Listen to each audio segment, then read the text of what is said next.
Մեր ակնկալիքը իրենց լռության խնդիրը լուծելն է, այսինքն եվրոպական կառույցները լռում են, չեն խոսում, եւ մենք պետք է հասկանանք, թե որն է պատճառը, նրանք համաձայն են Փաշինյանի իշխանության այս ռեպրեսիաների հետ, թե ինչու են նրանք լռում։ Մենք այսօր այստեղ ենք ի աջակցություն քաղբանտարկյալների Հայաստանում եւ Բաքվում գտնվող։ Հիմա հարց է առաջանում, թե եվրոպական կառույցները պատշաճ տեղեկացվում են միշտ, եվրոպացի պատգամավորները, պաշտոնյաները պատշաճ տեղեկացվում են իրավիճակի մասին։ Այստեղ ենք ասելու, որ մենք չենք լռելու եւ այստեղ ենք ասելու, որ եվրոպական արժեքները դա անկյունաքարային արժեք է, դա լռությունը չի, երևի պետք է շատ հաճախ խոսենք դրա մասին։ Այլ գործողություններ անելն է եվրոպացի պաշտոնյաների կողմից, որը եւ ակնկալում ենք այս մարդկանցից, որովհետեւ Հայաստանում կալանավորված են սրբազաններ, բարերարներ, մարդիկ, ովքեր քաղաքապետ են ընտրված, եւ այս ռեպրեսիաները շարունակվում 8 տարի շարունակ եւ որևէ քաղաքական գնահատական հստակ շոշափելի գործողություններով չեմ տեսնում եվրոպացի պաշտոնյաների կողմից։ Այո, կան արդեն քաղաքական գնահատականներ որոշակի պաշտոնյաների կողմից, որոնք շատ գնահատում ենք, բայց գործուն քայլեր ենք ակնկալում Հայաստանի եւ Ադրբեջանի քաղաքական եւ ռազմաքաղաքական ղեկավարության մասին։ Որ իսպանացի նամակ փոխանցելու ինչ-որ բան անելու եք եվրոպացի պաշտոնյաներին, որևէ նամակ գրություն փոխանցելու ենք առաջի հերթին մեր ուղերձը, հատուկ ենք ընտրել նաեւ այս վայրը, որովհետեւ կարող ենք այլտեղ անել մեր պիկետը, բայց այնպես ենք վերցրել, որպեսզի իրանք մեզ տեսնեն ճաղերի այս կողմից, որ սա լինի նաև այն պատկերը, որը որ ունեն այսօրվա քաղաքացիները բանտերում նստած, Սամվել Կարապետյանը, Բագրատ Սրբազանը, Միքայել Սրբազանը, մեր մնացած եւ սրբազաններ եւ քաղբանտարկյալներ եւ տեղեկություն նաեւ ունեն այսօր կարող ենք փաստել, որ եւս մեկ քաղբանտարկյալ ավելացավ Դավիթ Համբարձումյանը, Մասիս խոշորացուցամ ենք քաղաքապետը, նրան շինցու քրական գործի շրջանակներում տարել են բանտ, աննախադեպ է այն վճիռը, որը կայացրել է դատարանը, աննախադեպ է ռեպրեսիաները այսօր Հայաստանի Հանրապետությունում, իհարկե մենք տեսել ենք ինչ բռնաճնշումներով են անցնում քաղաքական գործիչները, բայց մենք այսպիսի բան չենք տեսել, այսինքն Հայաստանում քաղաքականությամբ զբաղվելը կարող է բերել, եթե դու քաղաքապետ ես, կարող է բերել բանտարկության կամ մահի, կամ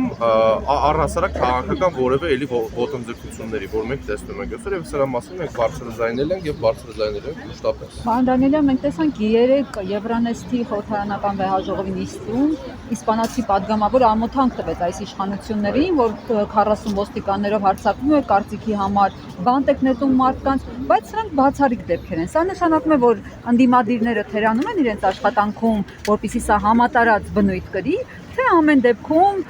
երկակի ստանդարտներ են կիրառվում Փաշինյանի նկատմամբ։ Ակնհայտ է, որ Փաշինյանի իշխանության նկատմամբ կիրառվում են ներողություն, ակնհայտ է խանգարումները անընդհատ պահում էին, ակնհայտ է, որ Նիկոլ Փաշինյանի նկատմամբ որոշակի երկակի ստանդարտներ են կիրառվում, որովհետև Փաշինյանի գործողությունները, որոնք նա անում է, որևէ կապ չունեն ժողովրդավարության հետ եւ այն արժեքների, այն ժողովրդավարության, այն եվրոպական արժեքների, որոնց մասին մենք գիտենք պատմության դասագրքերից, որոնց մասին մենք գիտենք մեր դավանած, պահպանողական ժողովրդավարության եւ պահպանողական եվրոպական արժեքներից, որոնց մասը կազմում նաեւ Հայաստանի Հանրապետության քաղաքացին եւ ուզեցել ենք, փորձել ենք միշտ որ մաս կազմի, բայց այսօր ուղղությունը թեքվել է եւ խաղաղության մասով այլ ձևաչափաձևավորված եւ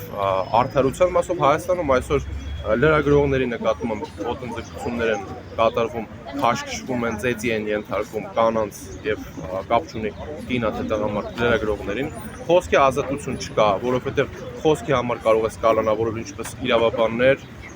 սրբազաններ, հոգեվորականներ, բարերարներ, այդ մարդիկ կալանավորվել են ոչ թե գործողության, ոչ թե ինչ որ ապօրինի գործողության համար, այլ կալանավորվել են բացառապես խոսքի համար։ Հայաստանում, այսինքն արձանագրում ենք, որ չկա խոսքի ազատություն եւ այն հանդուրժողականության եւ սիրո հեղափոխությունը, որը այդ հողի տակ արված հեղափոխությունը, որը 2018 թվականին տեղի էր ունեցել, փաստորեն մահաբեր,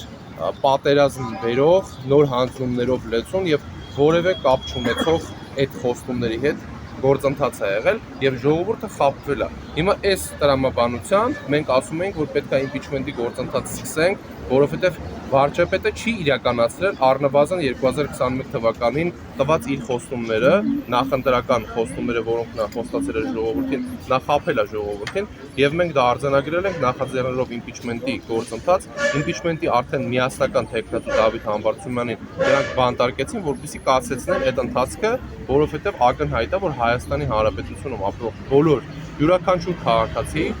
իր վրա զգում է Նիկոլ Փաշինյանի ռեպրեսիաները, որովհետև հիմա Մասիսի համայնքապետին են բռնել մի քանի օր առաջ, Գյումրու համայնքապետին են բռնել քաղաքապետին եւ այդ մարդիկ, ովքեր իրանց ընտրել են, պատկերացրեք իրանց ապրումները, որ իրանց ընտրված քաղաքապետերին, ով չի ընդունում Նիկոլ Փաշինյանի գիծը եւ համարում է Նիկոլ Փաշինյանի գործողությունները ոչ հայանպաստ, այդ մարդիկ հայտնվում են բանտում։